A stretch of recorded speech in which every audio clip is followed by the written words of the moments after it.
All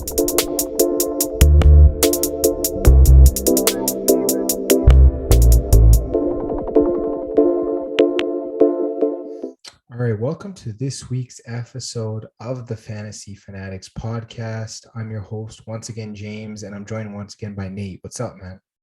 What's going on?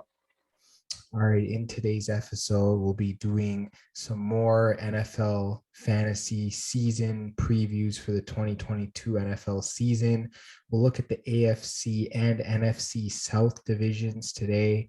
And then, we'll jump into some big-time basketball, and we'll talk about the NBA Finals just concluding, also a trade that happened this week. And then we'll jump right into talking about everything NHL, and we'll look at the Stanley Cup Finals that's happening right now as we're recording. So how does that sound? Sounds good. All right, let's just get right into it. Fanatics football. We'll start with previewing the AFC South for fantasy, and we'll start with the Houston Texans. I know that they had quite a poor season last year. It looks like they're doing their best to get better. We'll start at quarterback. It looks like Davis Mills is going to be the guy starting there. I guess taking a look at him for fantasy, he's not really being drafted in most leagues. He's sort of that guy that's like on the waiver wire unless you're in like a 2 QB league, something like that. I guess, what are your thoughts on him? Honestly, I think I'd skip out on him for the draft, especially if you're not in a 2 QB league. Yeah, we just don't know what we're going to get from this Houston team. It's not a knock on him. It's more a knock on the team that he's playing with, and we got to sort of see that development. So hopefully he can take that next step this coming season. We'll bounce to running back now, which is interesting. They signed Marlon Mack from Indianapolis. Rex Burkhead re-signed there, coming from the Patriots a couple years back. And then they drafted Dameon Pierce. So they got like 3 main running backs there. It's going to sort of be hard to tell like who's going to be that guy. I know this past year was a mix of like David Johnson and Rex Burkhead, and there were just so many guys in that backfield. And I guess we really didn't know like who is really going to be the guy there. I guess just looking at like half point PPR rankings, just sort of seeing where a lot of these guys from Houston are going off the board.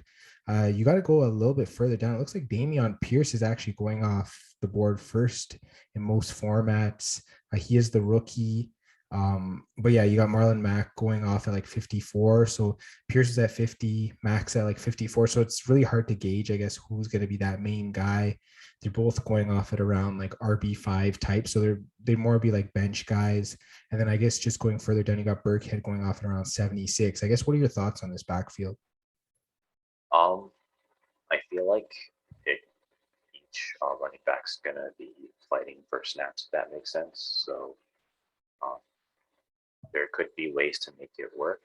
I mean, the Browns find ways to make it work. The Ravens find ways to make it work. So maybe they'll be able to have snaps, but I feel like they probably still going to be fighting for snaps at least for the first half of the season. So I'd say maybe just I guess maybe try to stay away and then see the first couple of weeks how they do. I don't know. I kind of like the value on Rex Burkhead, considering he's like a pure pass catching back. So he's going to get his share of snaps, and he's going off at like an RB like 7 or 8. So you can get him pretty late in your draft and just throw him on your bench, because we saw him like have those big games at the end of the year. And Davis Mills could be checking the ball off, especially if his offense isn't like high level. So Burkhead could have a chance to get a lot of not just carries, but also receptions as well. So he's not being taken as high as either Pierce or Mack. So you're not really spending that draft capital on him as much in fantasy. So I think he probably is that gives you the best value, I'd say. But I think I would agree with you in the fact that I would probably just stay away mostly. And then let's get to wide receivers now. For Houston, there's a few different names that we can look at. Of course, Brandon Cook seems to be the main guy. You have Nico Collins, who was sort of like that number 2 last year, and then they draft John Mechie.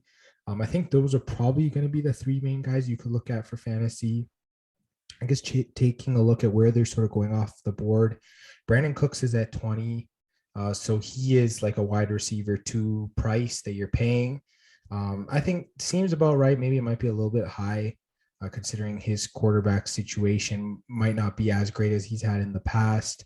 Then going further down, just looking where some of these other guys are sort of coming off the board. You got Nico Collins at all the way down at 74, and then you got Mechie at like 91. So yeah, like really far down the wide receiver board. I guess what are your thoughts on these receivers? I think Brandon Cooks, you could probably draft him within the, at least like the first 4 rounds of your draft, if not necessarily like a wide receiver too. Um, I think guess like especially considering he's still the I I feel like he's still the wide receiver one of the Houston Texans, so that still gives him a lot of targets. So he's still going to have a good fantasy season, even if Davis Mills is still kind of unproven at this point. So yeah, he's definitely going to be the wide receiver you want to target on this team. For sure. I'll definitely agree with you on that. You could probably take dart throws on one of the other two guys late in your draft, just sort of stash them in case Davis Mills does take that next step and then they become more valuable. Then they're not going to be available off the waiver wire necessarily. So, I mean, definitely something you can look at there.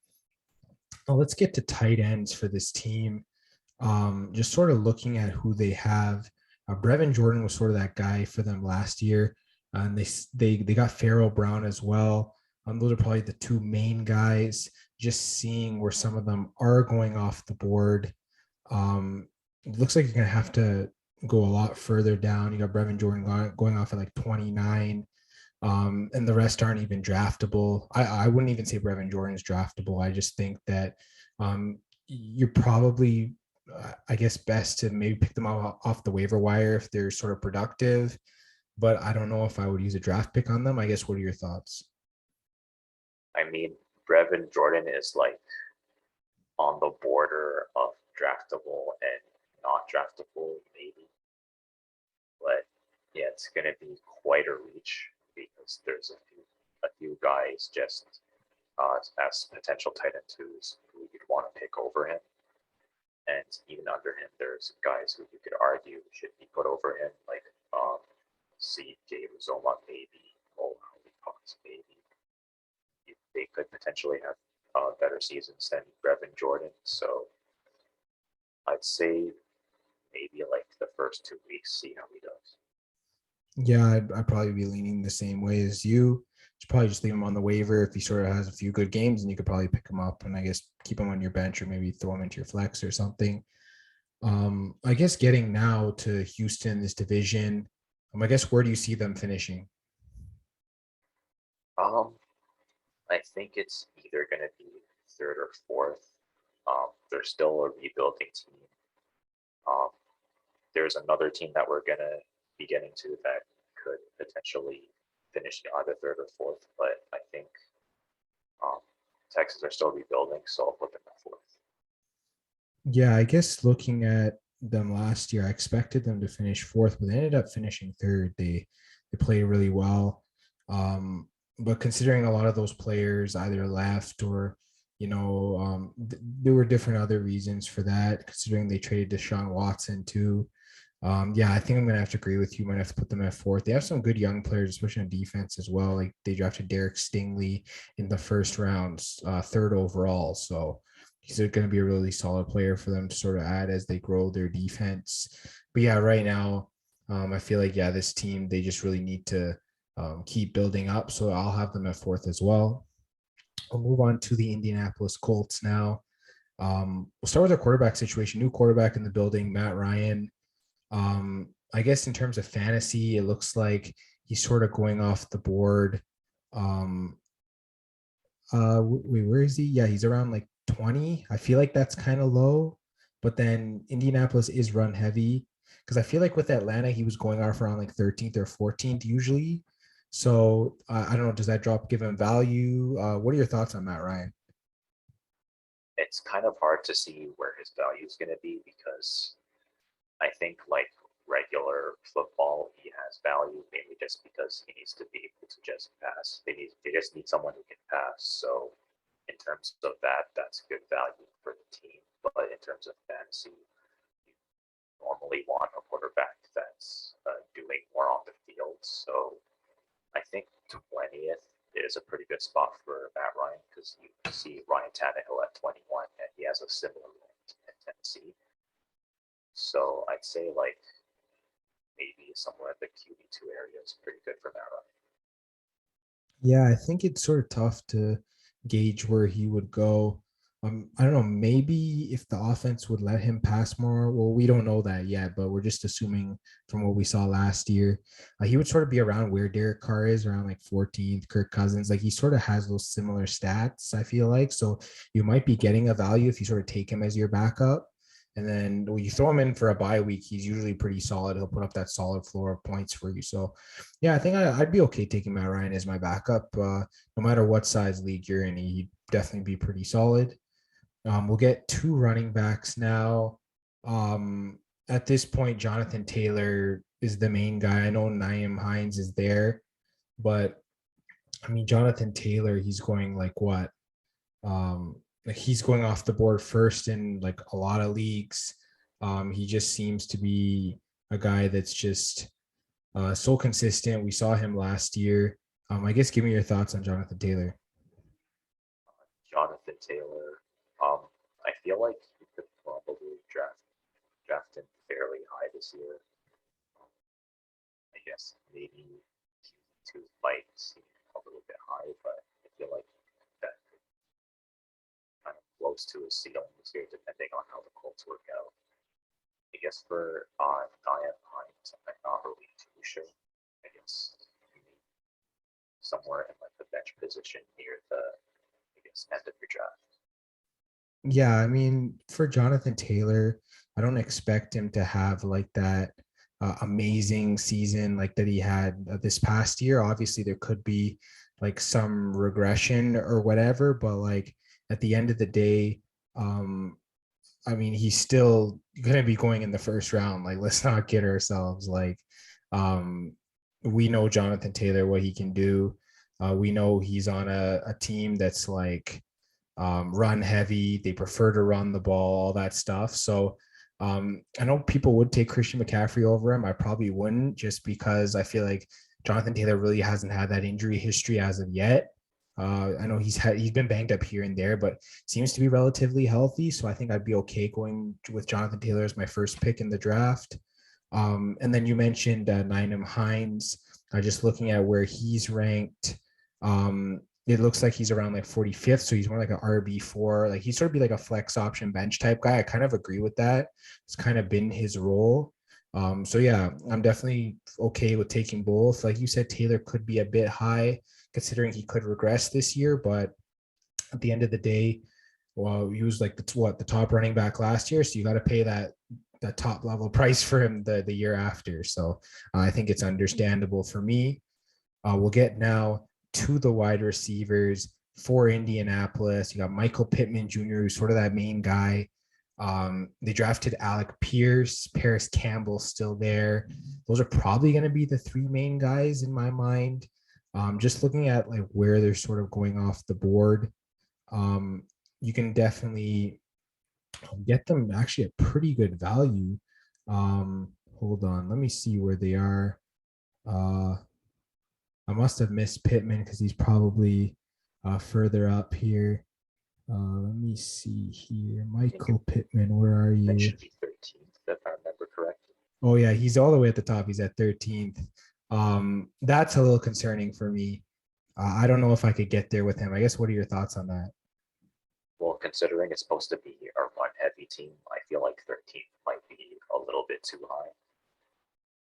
Maybe it could feel weird, like putting Deontay Johnson or Jalen Waddle ahead of him, but at the same time, Pittman's not going to be having as many targets if they're asking Jonathan Taylor to run the ball more. So he could have a drop in production just because of that. Yeah, I think the fact that I was like sort of scrolling lower to find him is like sort of how I feel about him. I don't know if I see him near the top. Like that's why I kind of didn't like look there right away. I feel like that's like borderline wide receiver 1 at that point. So he's gonna have to be like your top point guy if you're drafting him early. And I don't know if I can get there with him. I don't know if the consistency will be there. There's some guys a little lower that I might like over him. Yeah, so definitely something to look at. I guess just going further down, just looking at like some more of the receivers for the Indianapolis Colts. Like Paris Campbell's going off at like 84.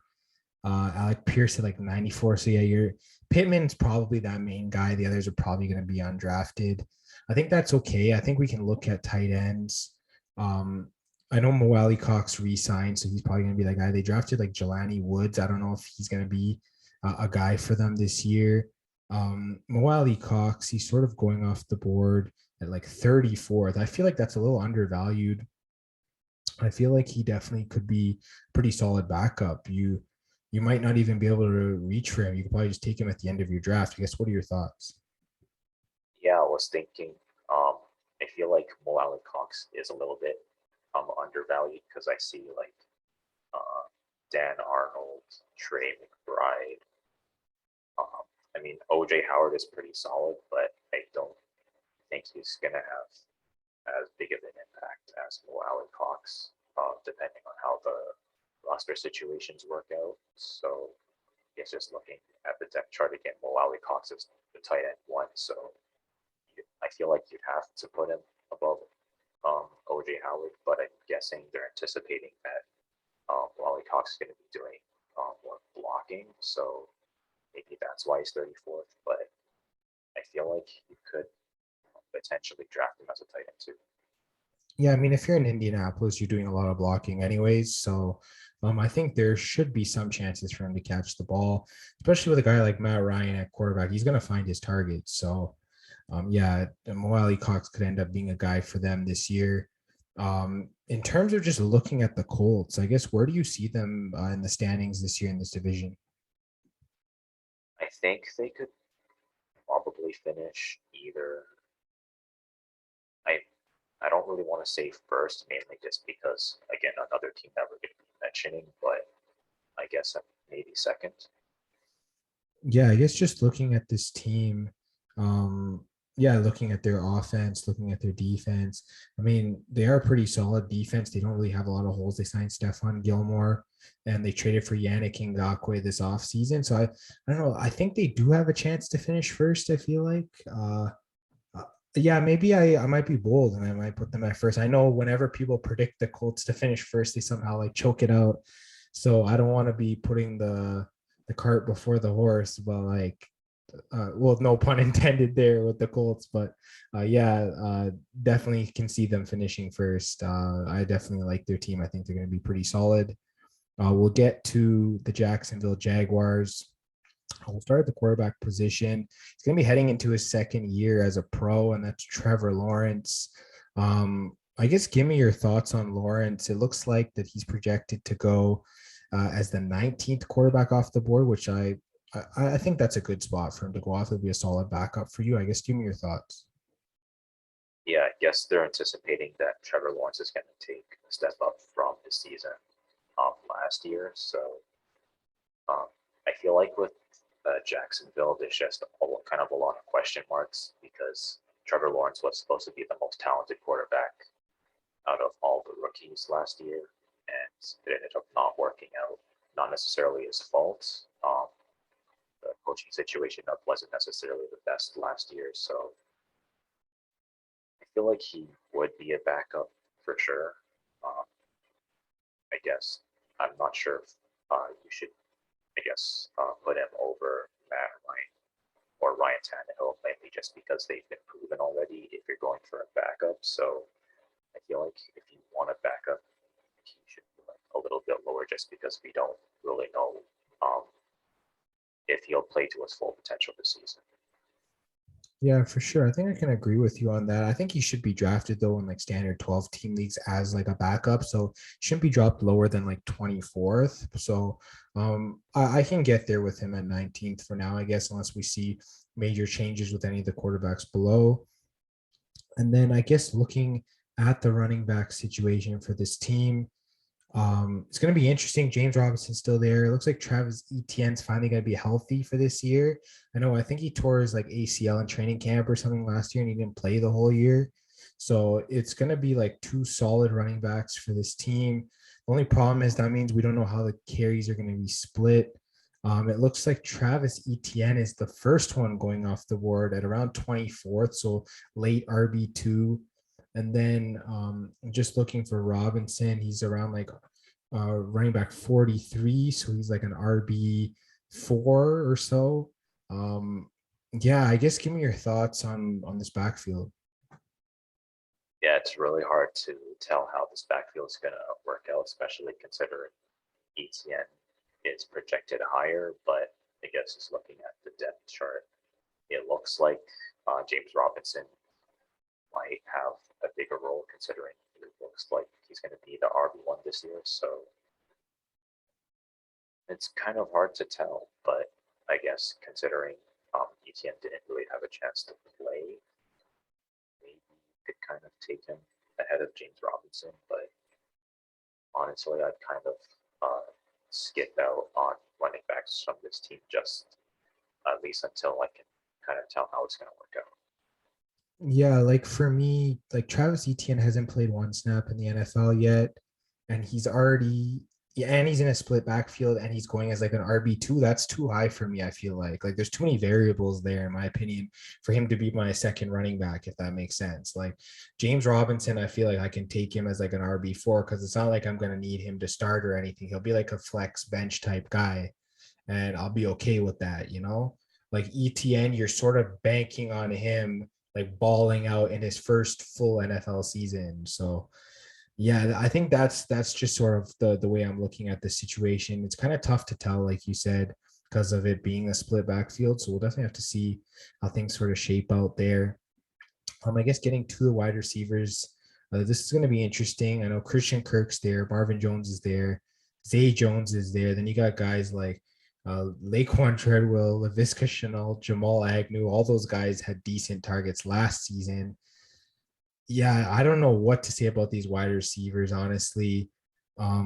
It's pretty interesting to sort of, I guess, just talk about, where these guys are going to go off the board. I don't know, maybe dissect this wide receiver room of like 5 or 6 guys. Yeah, it's really, I guess it's kind of tough to tell how it's going to work out. My guess is that kind of the main three guys, Zay Jones, Marvin Jones Jr., and Christian Kirk will probably be getting most of the targets. So if that ends up happening, you could kind of take them. I'd say maybe someone like Marvin Jones as like a wide receiver 3, or even like a bench wide receiver.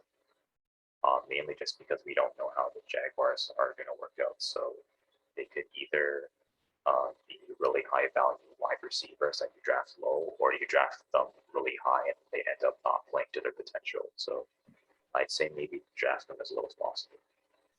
Yeah, I think I am going to be right there with you, trying to draft these guys as low as possible. Because like you said, we don't even know what's going to happen. I know Christian Kirk's going off the board at like wide receiver 42. So he's like a wide receiver 4, which is fine. I feel like they paid him the money. He's probably going to be the number 1 guy. And it's not like you have to really start him. You probably play him as like a flex option bench type guy. And then just looking down the board, Marvin Jones going off at like 69. You got Laviska Shenault at like 78. And then, yeah, like, I don't even know, like Zay Jones is at like 97. Yeah, there's too many variables here. Christian Kirk and Marvin Jones, I think, are the 2 main guys. We saw them pay Kirk the money. We saw them, use Marvin Jones last year. So I think those are the 2 guys you're going to target. And like you said, take them as low as possible. I think that applies in this situation, considering how many wide receivers are there. But getting to tight ends now, they signed Evan Ingram.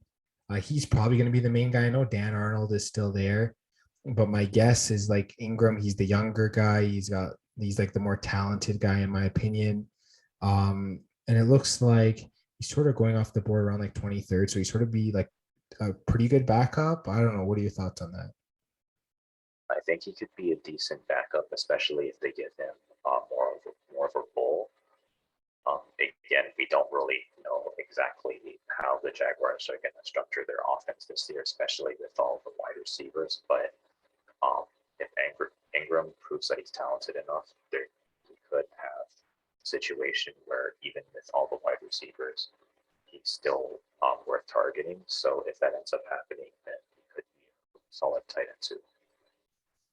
Yeah, I think a backup tight end is where he belongs.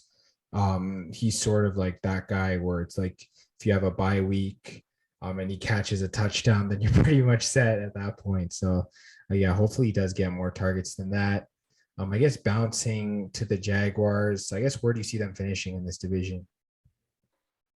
I feel like um, they could maybe finish again. It's either third or fourth, depending on how you see them and the Texans. So I'm just gonna go out on a limb and say they'll finish third, mainly just because I guess of the potential of the roster.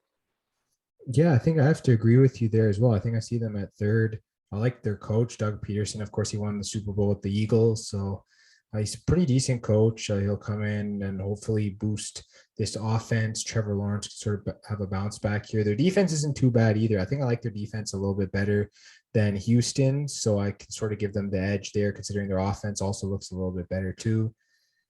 Yeah, drafting guys like Devin Lloyd, Trayvon Walker, they're going to be really solid. Both of them were drafted in the first round. You get two solid linebackers there. Yeah, and then you already have like studs like Tyson Campbell. They've got Shaq Griffin from Seattle. They got Malcolm Brown. They got like few good guys, and of course we know how good Josh Allen's been for them on the defense as well. So, yeah, this is a good team. They probably won't make the playoffs, but they'll definitely compete in this division hopefully next year. So I could definitely see them at third place. And now I'll get to the last team in this division, the Tennessee Titans. This team, they made the playoffs. They lost their first game of the playoffs. But they were a pretty solid team overall. We'll start with their quarterback position and Ryan Tannehill. I know you've been talking a bit about Tannehill, but we'll talk about him properly now. He's going off at around 21 in most leagues. Give me your thoughts on him. Yeah, he's in a similar position to Matt Ryan. Titans, they're a run-heavy team, so they're going to be putting most of the offense through Derrick Henry, but Ryan Tannehill is going to kind of give a complement to that. So I feel like Tannehill's been a QB2 for pretty much most of fantasy, so that's most likely where it's going to be this year. Yeah, I think backup quarterback, sort of where he is. I know I drafted him as a starter last year and it did not pan out in one of my leagues. So, yeah, definitely going to be relegating him to a backup this year. We'll get to the running backs. Yeah, it's pretty much the Derrick Henry show at this point. I don't think any of the other running backs are really draftable. I mean, Hilliard was decent last year. They drafted Hassan Haskins. They have Jordan Wilkins there. But I mean, Derrick Henry is going to be the main guy. He's going as the RB4 off the board. You're going to be taking him in the first round of your draft. I think you're pretty much on the same page that I am with him. Yeah, you pretty much have to draft him in the first rounds. I think he might have gotten the most rush yards, but I don't. Before he got hurt, yeah, he did. Yeah. So again, there's a chance where he does something similar. So yeah, you kind of have to draft him in the first round. Yeah, I think what was he like, the rushing yard leader? Like how many weeks after he had gotten injured, he was still like the rushing yard leader, and then someone finally passed him. So like, yeah, like he just puts up insane numbers when he's on the field. So that was his first injury plagued season of his entire career. So he's normally healthy every year. So he's definitely a solid pick for you in the early round of the draft. We'll get to wide receivers now. This is where they've had a lot of change. Robert Woods is sort of going to be that main guy this year. They drafted Treylon Burks in the first round. He's sort of going to be that like second guy. And then you got Nick Westbrook-Ikhine, who was there last year as well. Just taking a look at where these guys are going off the board, where they're being ranked. Yeah, so we got Robert Woods going off I'm probably gonna skip him again by mistake. Let me see if I can find him here. Uh, yeah. Oh, sorry. Treylon Burks is going off at 41, and Robert Woods at 43. So it looks like they're sort of ranking them in the same breath. I guess. What are your thoughts on that? I feel like that's going to be kind of interesting because that would be that they're expecting Treylon Burks to have similar targets to Robert Woods. I would assume Robert Woods is going to have more targets, mainly just because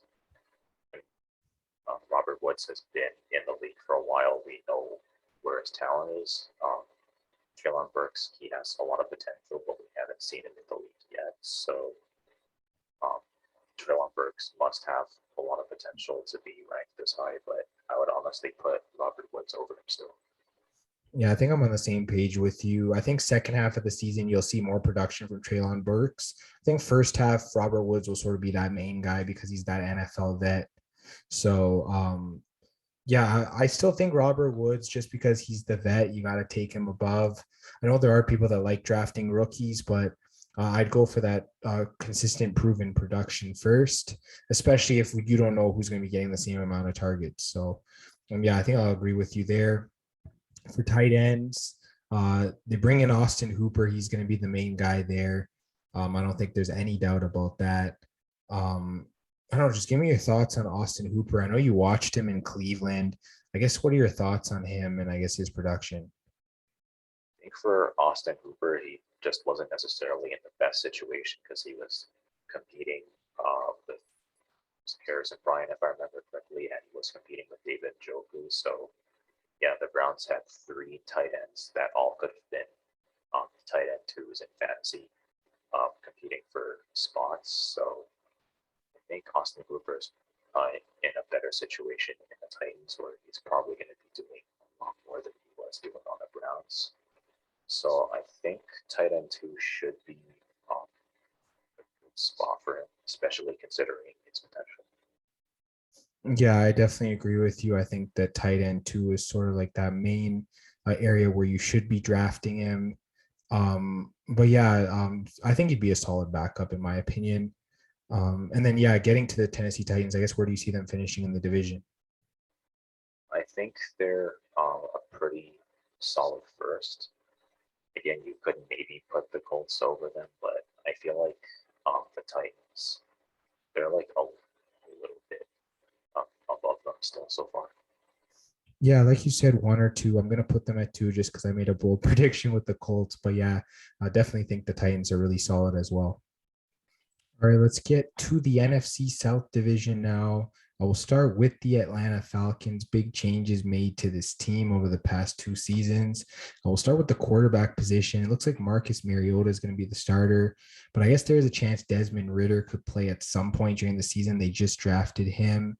It looks like Marcus Mariota sort of going off the board around the 29th quarterback spot in fantasy, and then Desmond Ridder at like the 36th spot. Unless you're in a deep league, I don't think you're drafting any of these two guys. I guess what are your thoughts? I don't think I'd draft either of them. Again, Mariota in deep league only, but standard league, I wouldn't draft any of them.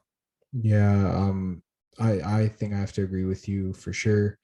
I think in terms of their running back situation, I wonder what we're going to see this year because Cordero Patterson was like really fantasy relevant for them last year, but then they signed Damian Williams. So I guess that there's a chance that both of them could get snaps.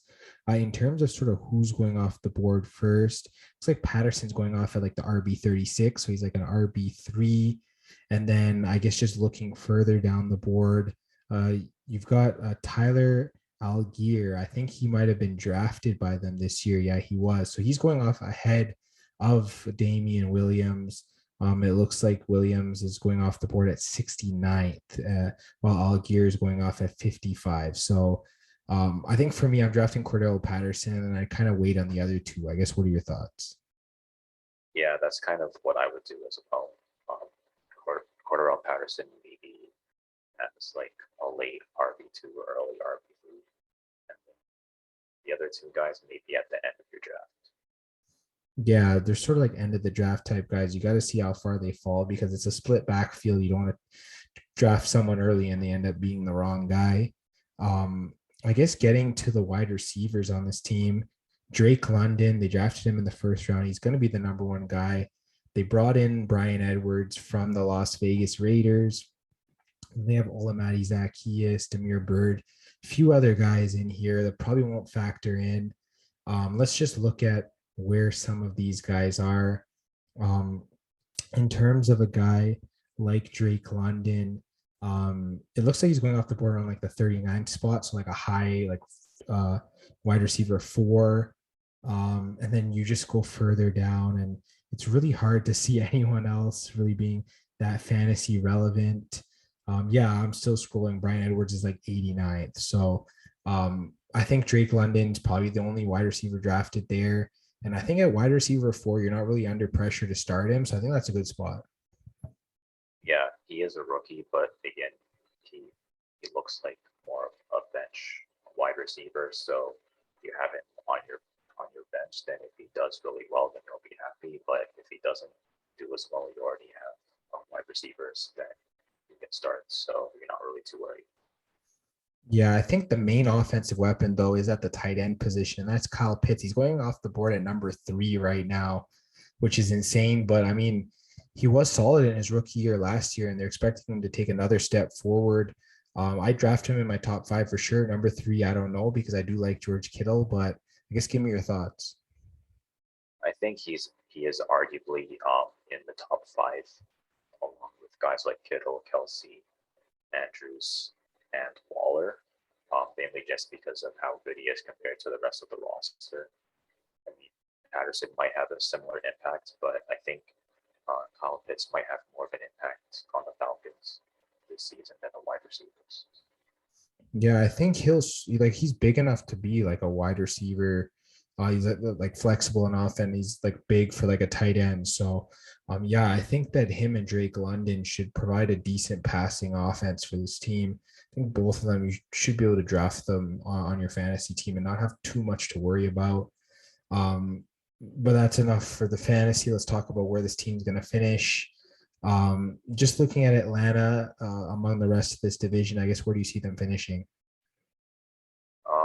I feel like the Falcons are still rebuilding, so I don't want to put them too high. Honestly, they could potentially end up finishing 4th.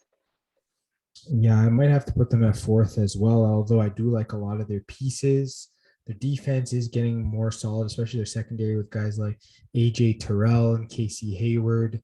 But yeah, there's just too many holes in this team. Yeah, I as much as I would like to put them higher, I just can't. I just think that they are probably the 4th place team, unless some miracle happens and their offense just really just picks up more than some of the other teams in this division. But yeah, I think I have to put them 4th as well.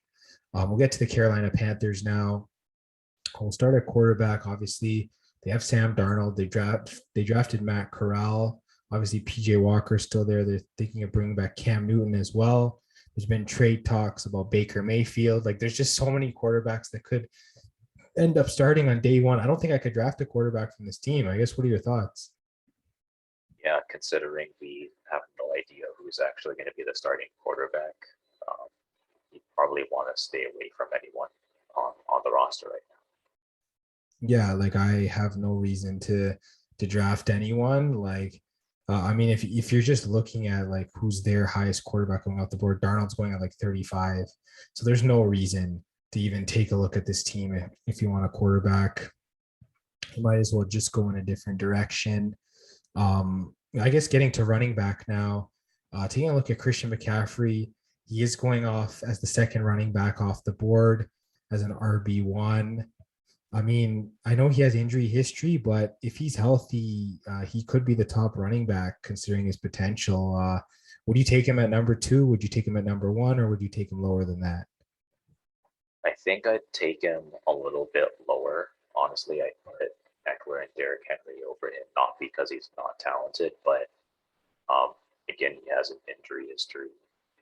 Every year he's projected to be at either 1 or 2, and then he ends up being injured and missing major portions of the season. So I think that's something that anyone who plays fantasy should keep in mind, that there's a good chance that he could be injured. So if you do draft him, I guess at 2, then you're probably going to be wanting to draft an extra running back just as a handcuff. Yeah, or you could draft like Chuba Hubbard as like a bench player later on in the draft to sort of cover for him, that kind of thing. We'll get to the wide receivers now for Carolina. DJ Moore is still there. Bobby Anderson as well. Terrace Marshall's there as well. And then they brought in Rashard Higgins from Cleveland. I guess looking at where these guys are going off the board, looks like DJ Moore is going off at the wide receiver 16 spot. So he'd be like a wide receiver 2 on your team. And then going a bit further down, you have guys here. They're a lot further down, actually. I see Robbie Anderson. He's all the way down at 68. So he'd be like a wide receiver 6 type guy. You get further than that. Terrace Marshall's at like 83. So I think Robbie Anderson would be like a bench guy if you're going to draft him. And then DJ Moore as a wide receiver 2, I think that seems like a good spot for him.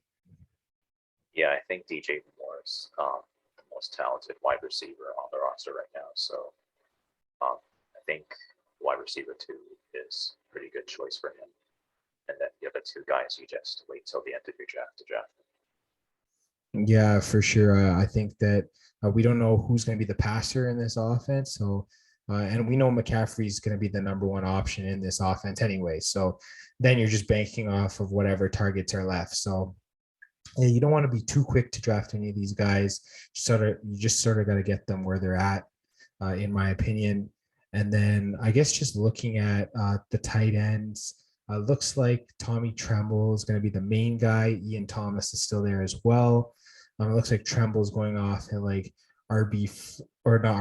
tight end 41. I probably wouldn't draft any of these 2 guys. Ian Thomas is like way down. I don't think any of these guys are draftable. I guess, what are your thoughts? Yeah, I think I'd stay away from them. Maybe, check the waiver wire week to week to see how they do. But other than that, you wouldn't really want to pick them up. Yeah, I think that's sort of the option there with Carolina. I think this team's going to finish 3rd in the division. I don't think they've done enough to improve to sort of move higher than that. I guess give me your thoughts on where you have them. Yeah, I mean, finishing higher than 3rd in an NFC South is going to be really tough because of the Saints and the Buccaneers. So 3rd is probably where they're going to stay. Yeah. Speaking of those 2 teams, let's get into the New Orleans Saints. We'll talk about this team. They're going to have a new head coach this year, Dennis Allen, after Sean Payton, who was their longtime coach. Looks like he's retired. I guess we'll start with the quarterback position. They bring Jameis Winston back for another season. And it looks like in fantasy, he's sort of going off the board around the 22nd spot. So he's like a backup in like a standard 12-team league. I think I can get there as like a backup with Jameis Winston. I guess, what are your thoughts? I think backup is a good spot for Jameis Winston. He normally performs around like a high QB2, I guess, for most years. So I think that's pretty accurate, as he has a pretty decent roster as well. Yeah, for sure. And he was injured part of last season, so we'll definitely see if he can stay healthy this year. We'll get to the run game, which is the main part of this team's offense. You got Alvin Kamara, who's sort of like the RB11 going off the board. So he's like a running back 1. You'd sort of take him. And then, of course, Mark Ingram is back now. That pair is really solid together. It looks like Ingram is sort of going off the board quite far down at RB60. So what is that, like a late RB5? I think that's a pretty good value for him. I don't know. What are your thoughts on these running backs? I mean, Alvin Kamara, I think you should still be drafting it in the first round. So he should be somewhere like a late RB1, if that makes sense. And then Mark Ingram, he used to be kind of like an RB2 or RB3. So if you see him in the fifth rounds, I think that's pretty much perfect, because if he ends up performing like an RB3 or RB2, you get a lot of value out of him. Yeah, and you don't even have that pressure to start him at the beginning of the year. You can definitely see how he performs. So yeah, I like both running backs in this situation here in New Orleans. We'll get to the wide receivers. Looks like Michael Thomas should be healthy this year.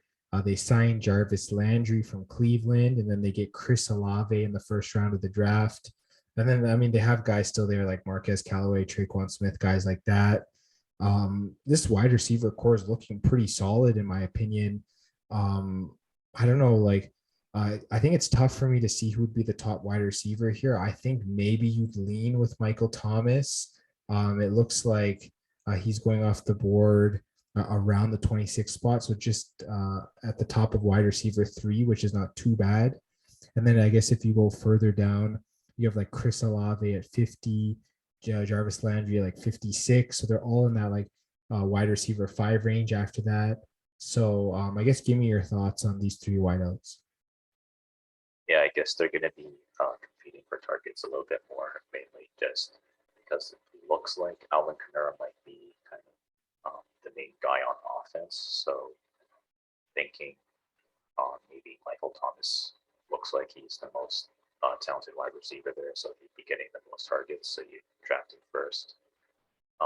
Jarvis Landry, I think his ceiling is kind of like a wide receiver too, but because there's so many good wide receivers, you'd want to kind of draft him somewhere in the middle of the draft, and then he's probably going to have a week where he gets a lot of fantasy points. Yeah, it's one of these unpredictable situations where you got to kind of just draft them as low as possible. I know we've said that for a few different teams at this point, but that's kind of the way the strategy is. You definitely want to get value on guys. We'll get to tight end. Adam Trotman looks like he's going to be the main guy. Of course, you have Taysom Hill, who's probably going to have dual eligibility in some leagues, both at quarterback and tight end. But yeah, it's I really don't know about the tight end position, just considering that like most of the targets are going to the wide receivers, and then afterwards you got to like factor the tight ends. I think maybe you could take Trotman as like a backup tight end, but I don't know. What are your thoughts? Maybe you could take Trotman as a backup. If you really like tight ends, you could take Taysom Hill as like an extra backup, just in case he ends up getting playing time as a quarterback. So that could increase his value a little bit there. But yeah, I think maybe Adam Trotman tight end too. Yeah, I mean, even then they brought in Andy Dalton as a backup, so it looks like Taysom Hill is probably not going to play quarterback this year. But yeah, I guess if you have dual eligibility, that's definitely something you could look at. But I guess looking at the Saints, I don't know. I see them in the second place position in this division. I guess where do you see them finishing off? I see them finishing second as well. I think they're a couple of steps ahead of the Falcons and the Panthers, but I don't think their roster is deep enough to finish first this year. Yeah, I feel like their defense is good enough for them to finish first, but I don't know if their offense will be there yet. I think it just mostly depends on Jameis Winston. And I guess the coaching as well. We'll see if the coaching is going to be as good to be able to get this Saints team. I mean, they definitely can be a playoff team. They're good enough. They have the talent there. They just got to sort of get everything together. I guess we'll move now to the Tampa Bay Buccaneers. And yeah, Tom Brady couldn't stay retired. It looks like he's coming back. He's like, what, 44 or 45 at this point. We can't even keep track anymore how old this guy is, but he still continues to play. And he still continues to perform pretty well. I mean, he's going as a top 12 quarterback in fantasy right now. And I'm okay drafting him there. I guess, what are your thoughts on that?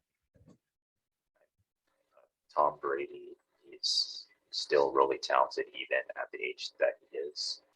I mean, we have a running joke at the podcast that we're going to be in retirement homes and Tom Brady's still going to be winning Super Bowls. So I don't know, maybe it might actually happen since it looks like he just can't retire. So it's a possibility. I think in terms of being top 12, I think it makes sense because if you look at the roster, there's a lot of talent at wide receiver, and there's talent at tight end as well. So, and there's tight end at running back. So I feel like he has the roster to finish as a top 12 quarterback. Yeah, that's the thing about Tom Brady. It's like ever since he's gotten to Tampa Bay, he's just thrown so many touchdowns week to week that it's just put him as like a solid like top 12 quarterback. Like I mean, when he was in New England, some years he would be like a top 5 quarterback. Some years he wouldn't finish as like a top 12. Like he had a lot of inconsistency, but it looks like he's become a lot more consistent with the Buccaneers. And I mean, drafting him around like 8 or 9 or wherever he's going, like, yeah, I think that it's perfect spot for him. You get a good starting quarterback and he'll get you points every week. So I definitely agree with that. We'll get to the running backs now. Looks like Leonard Fournette's going to be the main guy here since Ronald Jones is gone. They drafted Rashad White, Keyshawn Vaughn still there, Giovanni Bernard. But I think the main guy you're looking at is Fournette. He's going off as the running back 12, so a late RB1. Yeah, I mean, with the amount of work he's getting every week, I think you got to sort of take up there. What are your thoughts? Yeah, I think Leonard Fournette, he's finally at a place where he's realized his full potential and he's now in a position to utilize his full potential. So I think in previous fantasy years, he was normally an RB2, but he had an RB1 ceiling. So I feel like this could be the year where he kind of shows that. So I guess late RB1, I think that's perfect for him. Yeah, for sure. And I mean, he gets a lot of work every week. He gets a lot of touchdowns as well, almost on a weekly basis. So definitely a really solid player you can take. And then we'll get now to the wide receivers. Mike Evans is still there. Chris Godwin's still there. I believe he's still recovering from an injury, though. But they signed Russell Gage in the offseason, so those are going to be the main guys. Obviously, looking at the rankings, you got Evans going off as like the wide receiver 8, so he's definitely a wide receiver 1 for your team. And then you got Chris Godwin going off at like the 27 spots, so like an early wideout 3, because they don't know if he's going to return in time to start the season. So he might not be able to play at the beginning. But then I guess going further down after that, just sort of seeing where you can get Russell Gage. Looks like he's coming off the board really low. You might be able to get a good value on him and he might be able to produce here. I'm still scrolling. I don't see him. It looks like we got like Tyler Johnson off the board. I might have missed him, but you're definitely getting solid. Like, I see him. He was at 46. So yeah, you're getting him much later than either Godwin or Evans. So you're getting good value in all of these guys. I guess give me your thoughts on these wideouts. Yeah, I really like all of them. Again, Mike Evans, he's really talented. So I think I'd be happy taking him as a wide receiver 1, especially considering Tom Brady's going to be throwing to him. So all his targets are going to be good. With Chris Godwin, he's really solid. I think he's a really solid wide receiver 2 as a ceiling, but if he misses a couple weeks, maybe you could get him as a wide receiver 3. But I feel like that kind of raises Russell Gage's value even more. And seeing that he's 46th, if you can kind of in the middle of the draft, he's going to have a really good first half of the season, I think. Yeah, I mean, you could even pair them up if you want, and then just play the like Gage earlier in the season, and then sort of play Godwin after. You might be able to play both at some point during the season. So, or yeah, all definitely. 3.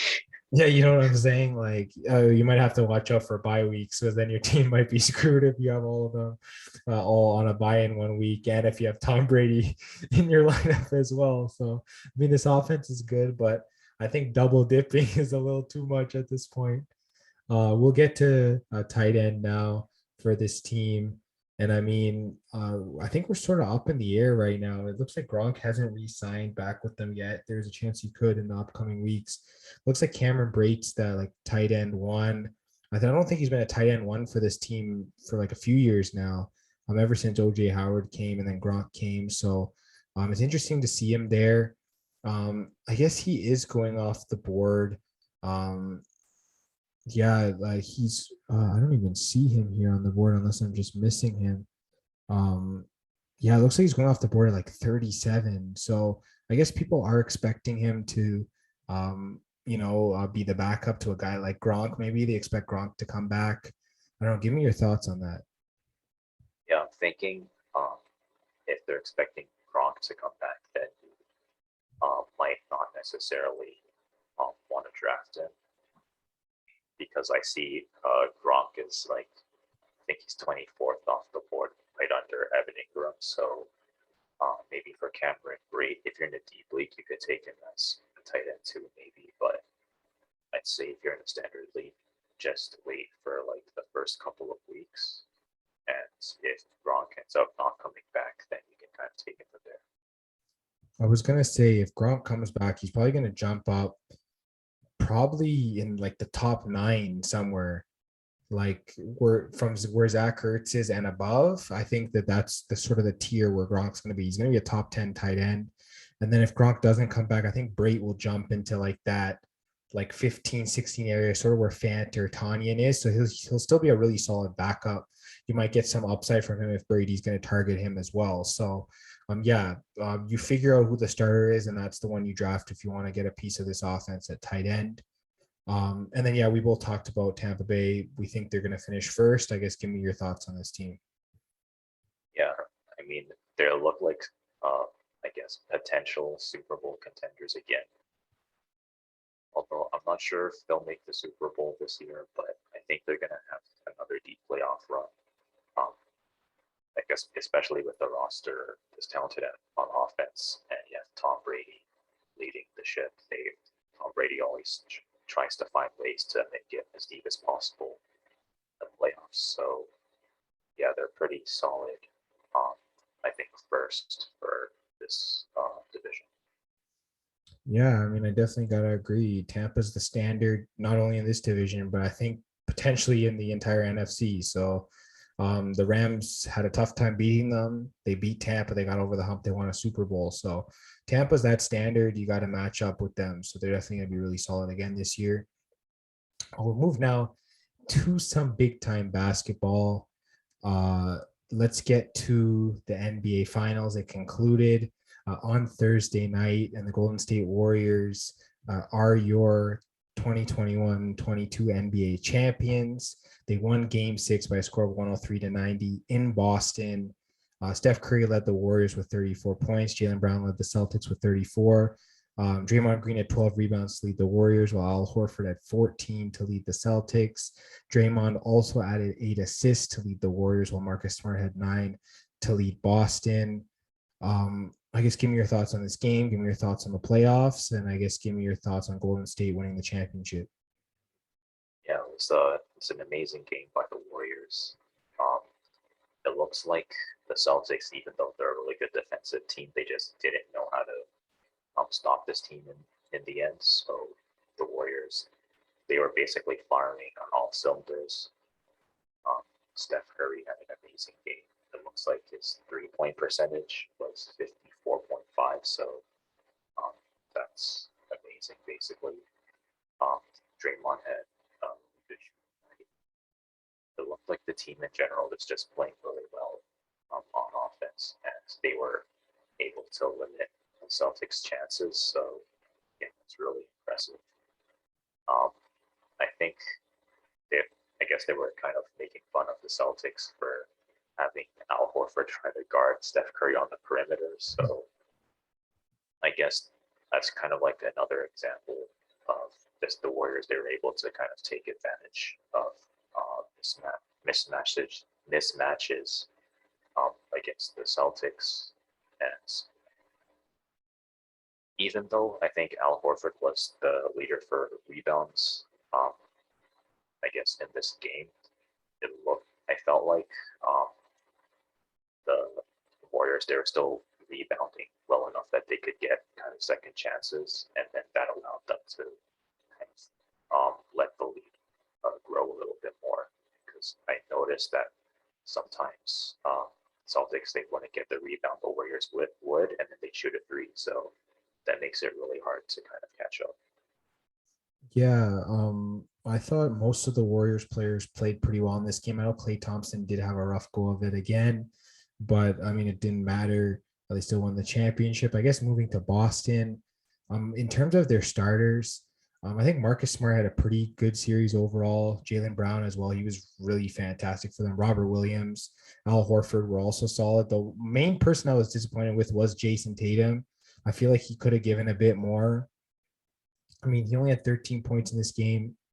There were some games where he just didn't look like himself. He was missing a lot of shots. He was trying like too many Kobe type shots and he just wasn't making them. I don't know. What are your thoughts on his role in the series? Yeah, I guess it was kind of disappointing considering even when he does Kobe type shots, they go in. I mean, there's been previous playoff games, even this season, where you try to guard him, and he still finds ways to kind of shoot the ball. So you could maybe just chalk it up to the Warriors. They figure out how to kind of limit his chances, and it just ended up working out for this game. But even with that, I feel like Tatum could have done a little bit more. He did get 7 assists, but he normally ends up having at least 20 points to go with that. And it definitely would have been more competitive um, if his chances ended up working out.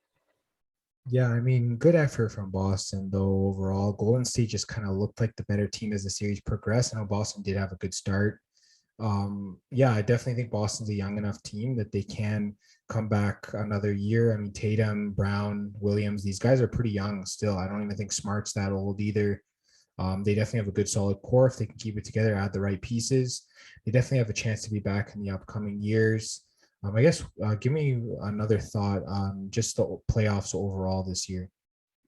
I think for the playoffs overall, I mean, it kind of feels weird that the Warriors weren't anticipated to be, I guess, NBA Finals contenders at all. Like I think I had the Suns as like an NBA Finals contender. For whatever reason, the Warriors kind of slipped under the radar, even though they're one of the best teams like almost every year. I think them kind of almost falling out of the playoff race last year kind of had a role in that, but it looks like the Warriors they're primed to win another championship. They could potentially go back to back, but again, that hasn't happened in a long time. So maybe we could have two completely different teams in the finals next year, but I guess we'll just have to see. Yeah, I don't think any team has gone back to back since the Warriors did it a number of years ago with Kevin Durant. So yeah, it has been a while. I definitely think they have a solid and young enough team to be able to get it done. Um, I guess one more note before we sort of finish big time basketball. There was a big trade that happened over the week. Um, I just wanted to take a look at it. It looks like Christian Wood was traded to the Dallas Mavericks from the Houston Rockets, and he was traded for Boban Marjanovic, Trey Burke, Marquez Chris, Sterling Brown. Um, and yeah, I mean, this is a huge trade. Give me your thoughts. I mean, I feel like it's a really good trade for the Mavericks. Obviously, you get a really good player in Christian Wood, and it looked like they were kind of missing some depth at center, maybe. So um, the Mavericks roster is even deeper now.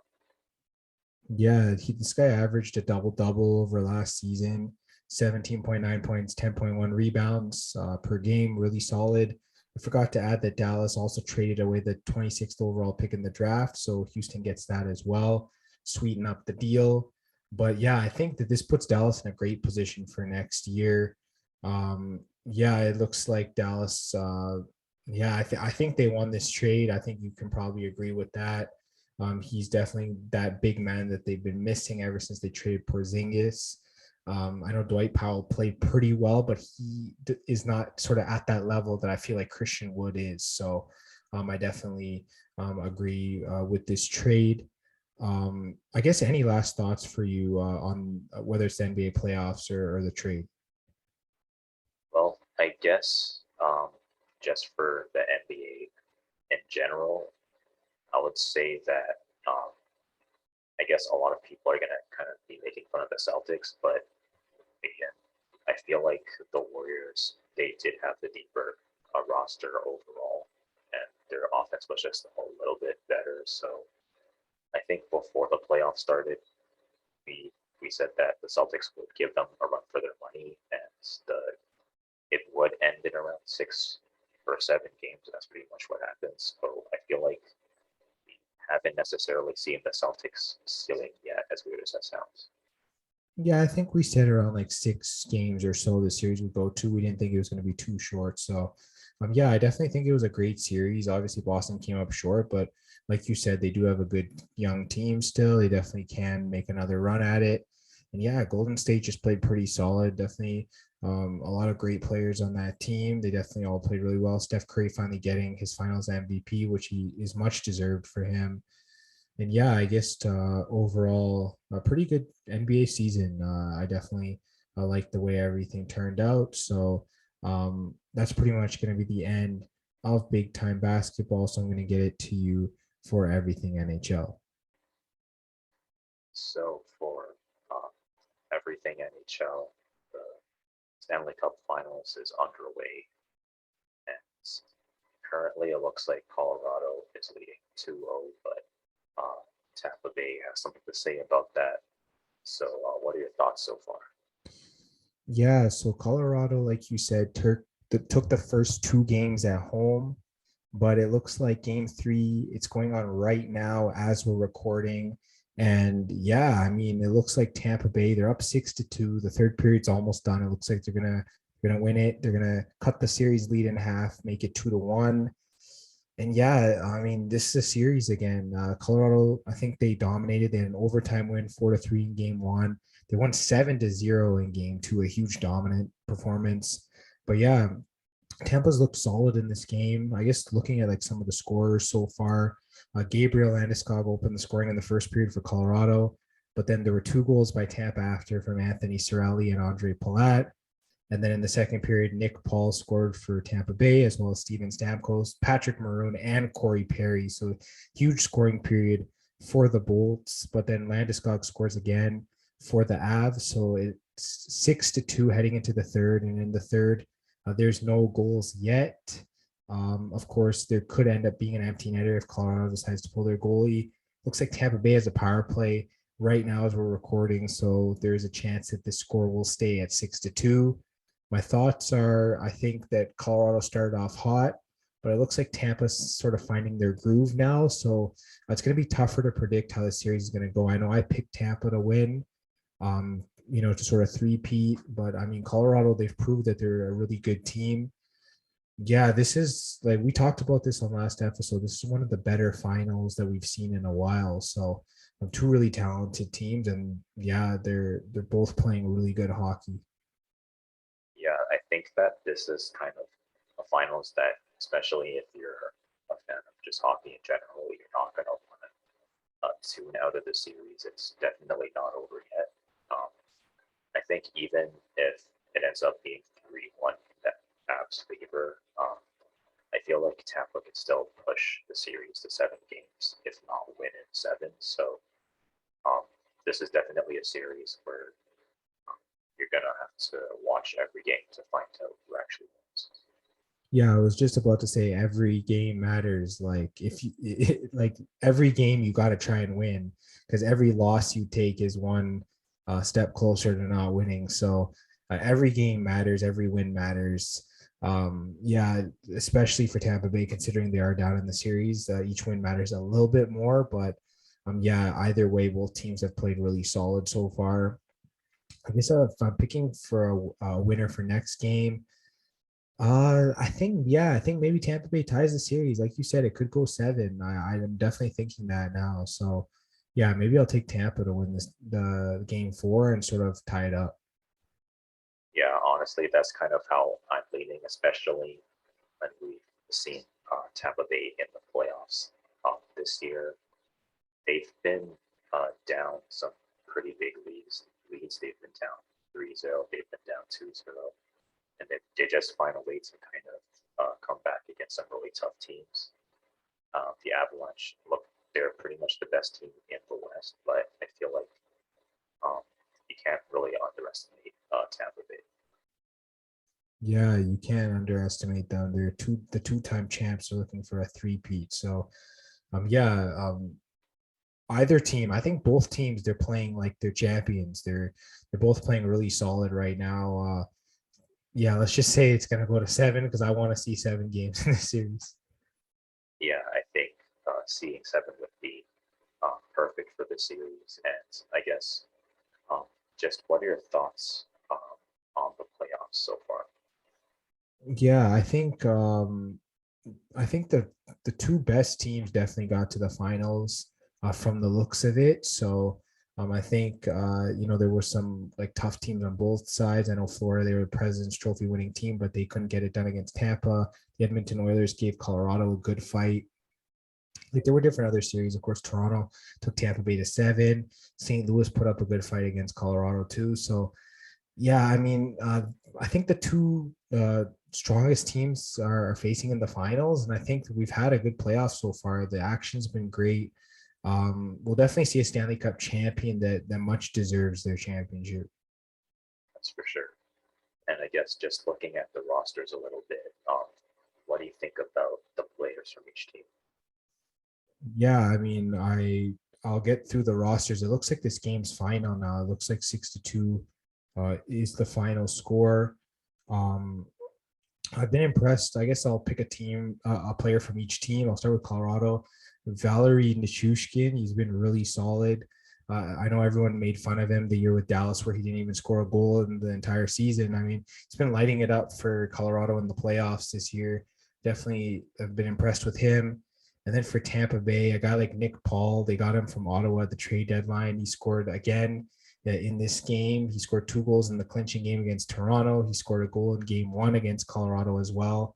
So, I mean, yeah, those are 2 players I've really been impressed with from each team. Sure. And I guess more of a less serious question. If the Team Kadri ends up winning a goal at the Avalanche win, should Leafs fans celebrate? Well, he's got to get a game into this series first. He has not even played 1 game yet because of his injury. So we'll see if he gets a game in. If he does and he scores, then I'll have mixed feelings. But yeah, maybe I'll be happy for him. Sure. And I guess that about ends this week for everything NHL and for the Fantasy Fanatics Podcast as well. If you liked what you watched, you can subscribe, hit the bell for notifications, leave us a like, give us a review, give us your thoughts on all 3 sports so far. And if you liked what you listened to, you can follow us on Spotify. You can also follow us on Apple Music and Google Podcasts. And if you need some sports picks, you can follow us at Fan Podcast on both Twitter and Instagram. And we'll see you guys next week.